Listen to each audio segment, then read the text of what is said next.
नमस्कार। आज से यह एक नई श्रृंखला स्वामी निखिलेश्वरानंद जी की प्रसिद्ध पुस्तक आधुनिक मानव शांति की खोज में हम शुरू कर रहे हैं। आज इसका प्रथम भाग प्रस्तुत किया जा रहा है। आशा है आपको अच्छा लगेगा और आप इससे कुछ न कुछ प्रेरणा और सहायता अवश्य पाएंगे। महाराज बता रहे हैं कि आधुनिक मानव शांति की खोज में भटक रहा है। विज्ञान और प्रौद्योगिकी के क्षेत्र में मानव ने असाधारण प्रगति की है। अद्भुत कंप्यूटर, रोबोट का निर्माण किया है। अंतरिक्ष में भी नई नई खोज कर रहा है। चंद्रमा की धरती पर पैर रख चुका है। मंगल ग्रह पर अंतरिक्ष यान भेजकर वहां की जानकारी ले रहा है। नए नए अद्भुत वैज्ञानिक प्रयोग वह सभी क्षेत्रों में सफलतापूर्वक कर रहा है। फिर भी एक बात की कमी के कारण मानव दुखी है और वह है शांति। मनुष्य आज अपने घर की बैठक के सोफे पर बैठकर किसी भी देश में किसी भी व्यक्ति के साथ एक सेकंड में संपर्क कर सकता है। ऐसी अद्भुत क्रांति संचार प्रौद्योगिकी, कम्युनिकेशन टेक्नोलॉजी से आ गई है। ईमेल, साइबर स्पेस, इंटरनेट आदि के द्वारा वह समस्त विश्व की जानकारी अपने घर में बैठकर प्राप्त कर रहा है। पर विडंबना यह है कि एक ही सोफे पर बैठे हुए पति पत्नी, भाई भाई या सास बहू के बीच कोई तालमेल, कम्युनिकेशन नहीं है, संवाद नहीं है। आज के युग में मानसिक तनाव दिन प्रतिदिन बढ़ता ही जा रहा है। कार्य का अत्यधिक बोझ, आर्थिक परेशानी, परिवार में कलह, भविष्य की चिंता आदि अनेक कारणों से मानसिक तनाव सतत बढ़ता जा रहा है। इस मानसिक तनाव के कारण घर में, ऑफिस में या कारखाने में अनेक प्रकार की समस्याएं दिखाई देती हैं। आधुनिक मानव इन समस्याओं का सामना करने के बदले जीवन से भागने लगा है, अर्थात वह अपने आप को खत्म करने के मार्ग पर जा रहा है। विश्व में अनेक ऐसी बहुप्रसिद्ध, बहुचर्चित पुस्तकें उपलब्ध हैं जिनमें अपने आप को खत्म करने के तरीके बताए जा रहे हैं और ये पुस्तकें बेस्ट सेलर तक के नाम से विख्यात हो रही हैं। मनुष्य अपने आप को खत्म करने के लिए क्यों प्रेरित होता है, इसके कारणों के बारे में सोचें तो लगता है कि आधुनिक मानव की आवश्यकताएं बढ़ गई हैं और साथ ही उसकी महत्वाकांक्षाएं भी बढ़ गई हैं। इन आवश्यकताओं और महत्वाकांक्षाओं को पूरा करने के लिए वह अत्यधिक भाग दौड़ करता है, पर्याप्त आराम भी नहीं करता है। इससे स्वास्थ्य बिगड़ जाता है, मानसिक अशांति और तनाव बढ़ता जाता है और अंत में वह अपने आप को खत्म करने की ओर प्रेरित होता है। अमेरिका और जापान जैसे आर्थिक दृष्टि से समृद्ध देशों में भारत की तुलना में अपने आप को खत्म करने वालों की संख्या बहुत अधिक है। लंदन स्कूल ऑफ इकोनॉमिक्स ने एक अलग प्रकार का सर्वेक्षण किया था। संसार में सबसे सुखी देश कौन कौन से हैं? इस सर्वेक्षण का परिणाम बहुत आश्चर्यजनक आया था। जिसमें प्रति व्यक्ति आय सबसे कम है, ऐसा बांग्लादेश पहले क्रम पर था, जबकि प्रति व्यक्ति आय जिसकी अधिक पाई गई, ऐसा अमेरिका 46वें क्रम पर, ब्रिटेन 32वें क्रम पर और भारत 5वें क्रम पर था। यह सर्वेक्षण दर्शाता है कि जैसे जैसे आर्थिक समृद्धि बढ़ती है वैसे वैसे सुख नहीं बढ़ता, वरन प्राथमिक आवश्यकताओं की पूर्ति के बाद कम होता जाता है। स्वामी निखिलेश्वरानंद जी आगे बता रहे हैं कि अत्यधिक विकसित देशों के लोग आरामदायक बिस्तर पर सोते हैं, तब भी नींद की गोली लिए बिना उन्हें नींद नहीं आती है। गोलियों की संख्या बढ़ती जाती है, फिर भी नींद कम होती जाती है। मानसिक तनाव से बचने के लिए लोग विभिन्न प्रकार के ड्रग्स का सेवन करने लगे हैं। रॉबर्ट डीरो अपनी पुस्तक माइंड एंड मेडिसिन में बहुत सुंदर बात कहते हैं। आजकल पैसे से सब कुछ खरीद सकते हैं, किंतु दुख की बात है कि किसी भी केमिस्ट की दुकान में शांति का पैकेट नहीं बिकता है। महाराज बता रहे हैं कि आजकल तो उद्योग धंधों में मंदी, अंतरराष्ट्रीय स्पर्धा, मजदूरों की समस्याओं के कारण भी अशांति व्यापक रूप से देखने को मिलती है। मानसिक तनाव के कारण प्रबंधन के क्षेत्र में भी स्ट्रेस मैनेजमेंट एक महत्वपूर्ण विषय हो गया है। देश विदेश की अनेक कंपनियों ने अपने कर्मचारियों, कार्यकर्ताओं और अधिकारियों के लिए मानसिक तनाव दूर करने के लिए कार्यशालाएं प्रारंभ की हैं।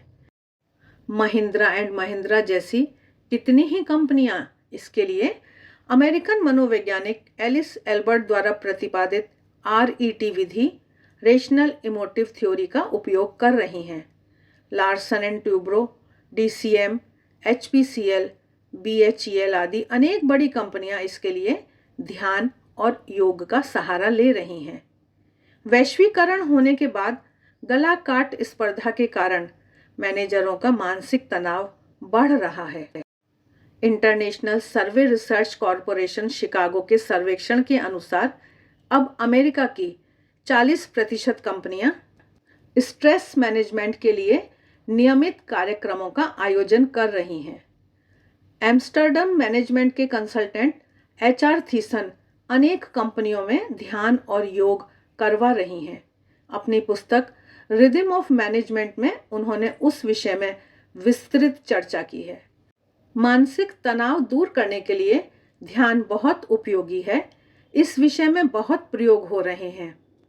जापान के मनोवैज्ञानिकों ने जैन साधुओं के ध्यान करने के समय उनके ध्यान से मस्तिष्क पर होने वाले प्रभावों पर प्रयोग किए और उन्होंने पाया कि ध्यान मन को शांत करने में महत्वपूर्ण कार्य करता है। हार्वर्ड मेडिकल स्कूल के प्रोफेसर डॉक्टर हर्बर्ट बेंसन ने प्रयोगों द्वारा प्रमाणित किया कि ध्यान से मन पर इतना अधिक प्रभाव होता है कि ब्लड प्रेशर कम हो जाता है। इसकी उपलब्धियां उन्होंने द रिलैक्सेशन रेस्पॉन्सेज नामक पुस्तक में प्रकाशित की हैं। सामान्य रूप से मस्तिष्क को 20% रक्त की आवश्यकता होती है, पर यदि तनाव हो तो अधिक रक्त की आवश्यकता होती है। मस्तिष्क यह रक्त पेट या मेरुदंड के स्नायुओं से ले लेता है। इस कारण अल्सर, रक्तचाप, हृदय रोग, स्पॉन्डिलाइसिस आदि रोग हो जाते हैं। डॉक्टर दीपक चोपड़ा ने अपनी पुस्तक the quantum healing, the ageless body and timeless mind आदि में ध्यान का मानसिक और शारीरिक स्वास्थ्य पर क्या प्रभाव पड़ता है उसकी रोचक जानकारी दी है। महाराज आगे बता रहे हैं कि आधुनिक युग में ध्यान शिविर, योग शिविर और तनाव दूर करने की कक्षाएं बढ़ रही हैं, क्योंकि मनुष्य अपने आप को सुरक्षित अनुभव नहीं कर रहा है। सुख सुविधाओं के उपकरण बढ़ने के बाद भी असुरक्षा की भावना बढ़ती जा रही है। जीवन में निश्चिंतता और सहजता मनुष्य खोता जा रहा है। बड़े शहरों में तो पति जब शाम को नौकरी से सकुशल घर वापस आ जाता है, तभी पत्नी निश्चिंत होती है। लोगों का सारा जीवन दुर्घटना, हुल्लड़, मारपीट के भय में ही बीतता है। इसके अलावा भविष्य की चिंता भी मनुष्य को खाती रहती है।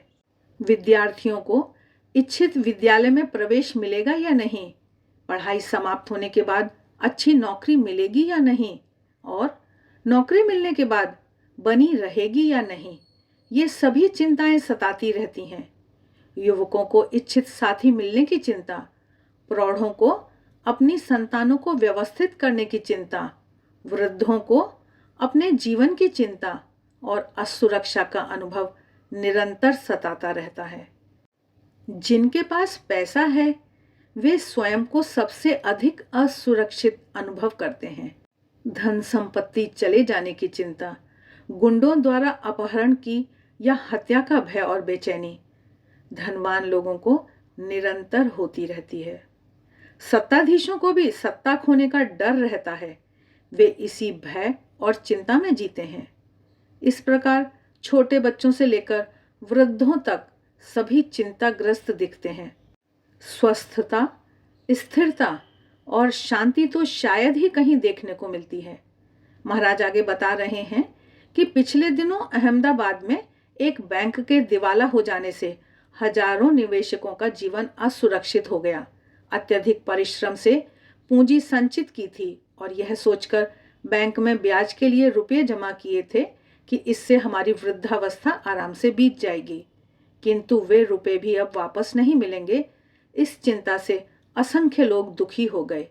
इसी प्रकार शेयर बाजार में मंदी आने से कितने ही लोगों के शेयर में निवेश किए गए रुपए डूब गए और कितनों ने ही इस सदमे को सहन नहीं कर सकने के कारण अपना जीवन खत्म कर लिया। अतः धन पास में होने के बाद भी कोई निश्चिंतता नहीं है कि धन मनुष्य के काम में आएगा ही। धन संपत्ति, सत्ता, मानव संबंध आदि कब छोड़कर चले जाएंगे यह नहीं कह सकते। इसीलिए आज मनुष्य का जीवन सबसे अधिक असुरक्षित हो गया है। ऐसी स्थिति में मनुष्य को सुख शांति कहाँ से मिलेगी। आज के लिए बस इतना ही। आगे आने वाले समय में हम क्रमबद्ध रूप से इसको प्रस्तुत करेंगे। आशा है आपको आज का यह वीडियो अच्छा लगा है। वीडियो अच्छे लगते हैं तो लाइक का बटन ज़रूर दबाएं, कमेंट बॉक्स में कमेंट करके बताएं। इससे हमारा भी उत्साह बढ़ता है और हमें और भी अच्छे वीडियो बनाने की प्रेरणा मिलती है। मिलते हैं फिर, तब तक देखते रहिए देवाक्षर। आप सभी का बहुत बहुत धन्यवाद।